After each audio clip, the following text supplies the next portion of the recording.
The cabin, my invisible sanctuary deep in forgotten woods. No signal, no neighbors, no power. Yet she was already there.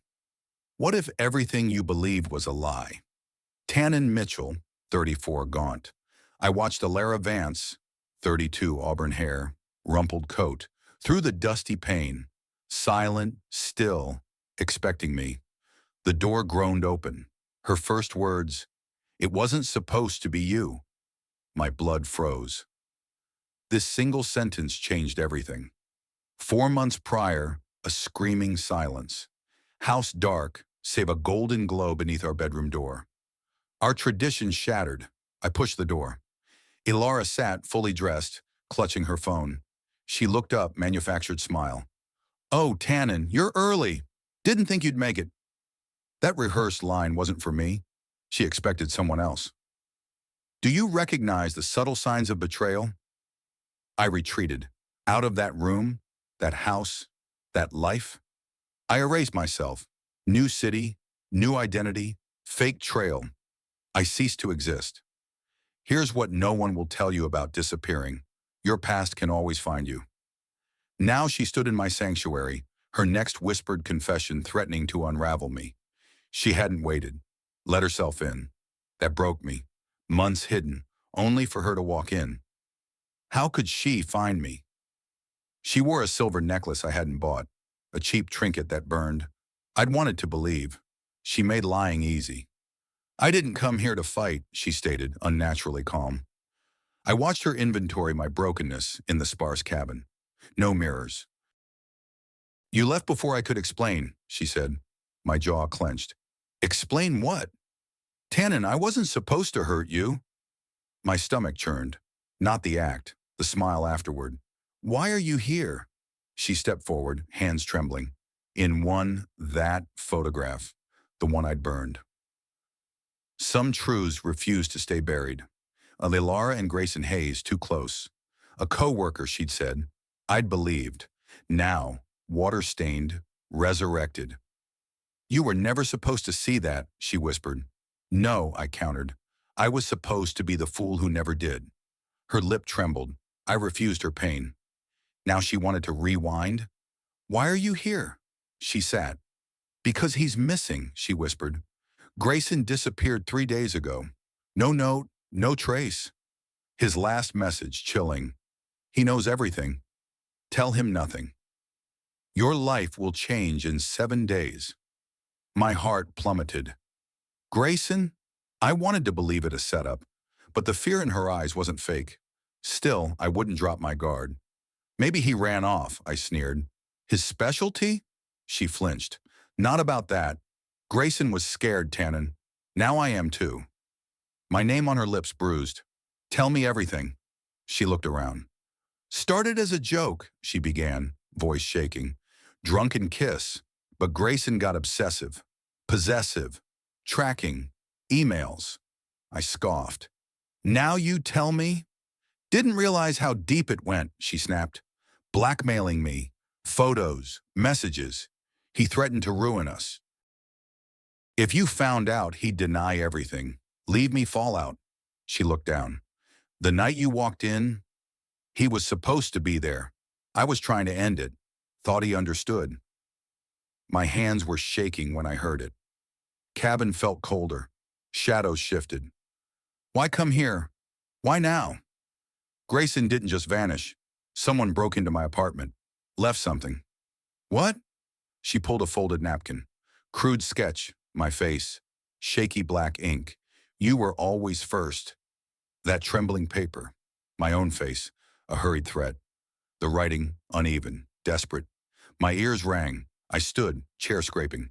Ilara stared, breath shallow. All anger dissolved, replaced by real fear. Hers, mine, ours. "Why draw that? Why now?" I rasped. "I think he was involved in something," she said. "Bigger." "Something?" I snapped. "That's all." She clenched fists. "He had a second phone. Hidden. Messages, names, addresses. This one included. Knew where you were, Tannen. Planning something." My stomach dropped. "No police?" "With what?" she shot back. "Napkin sketch? Encrypted messages? Insane. You are insane, I muttered, pacing. Ghost story. You have to believe me, she said. Whoever left this won't stop at drawings. I turned, palms to cold wood. Wind howled, whispering warnings. If Grayson watched, why not act? Maybe waiting. Or he did something. Someone's cleaning up. What I'm about to show you is banned in 12 countries. Room spun. Pulled into something unknown. I left for peace. But the past clawed to my doorstep. You need to go. Now. Before she argued, lights flickered. Went black. Silence. Then outside, 3 slow, deliberate knocks. Knocks didn't repeat. Worse. 3 soft, deliberate taps, announcing presence. I didn't move. Ilara didn't. Barely breathing. I gestured silence, crept to the door. Floorboards groaned. Peeking through curtain, nothing. Pines, shadows, snow. Air felt wrong, too still. I ripped the door open. Empty. No footprints, no car. Just cold air, silence. As I closed the door, I saw it. White envelope under firewood. No name, crooked capitals. Stay. This isn't a game anymore. My heart hammered. I snatched the envelope, slammed door, locked it. Ilara stared. What? She whispered. A warning. Inside, a Polaroid. My cabin. Taken from woods. Minutes ago. Curtains open. Us. Talking. How could they be so close? Oh my God, she gasped, sinking. I stared at the photo. Grayson was scared, I muttered. What else on that second phone? She shook head.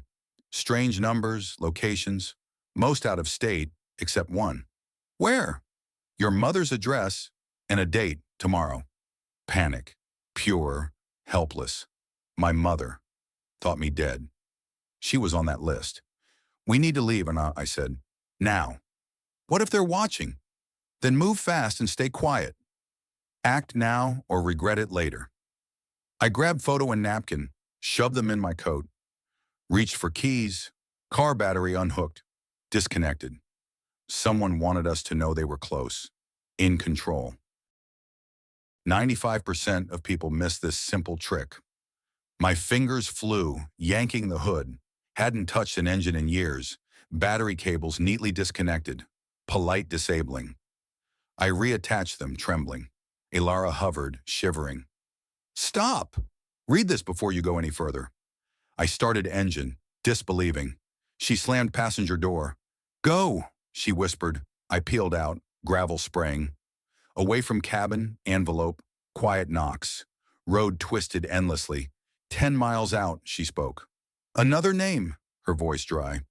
Second phone. Matters now. Whose? Yours. I glanced.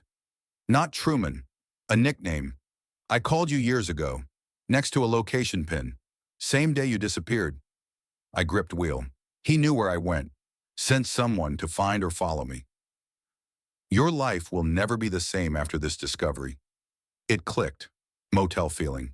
That car. Missing food. Not paranoia. Not trauma. I'd been watched.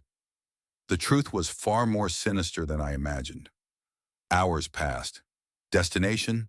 My mother's. If she was on that list, tomorrow's date, I couldn't risk it.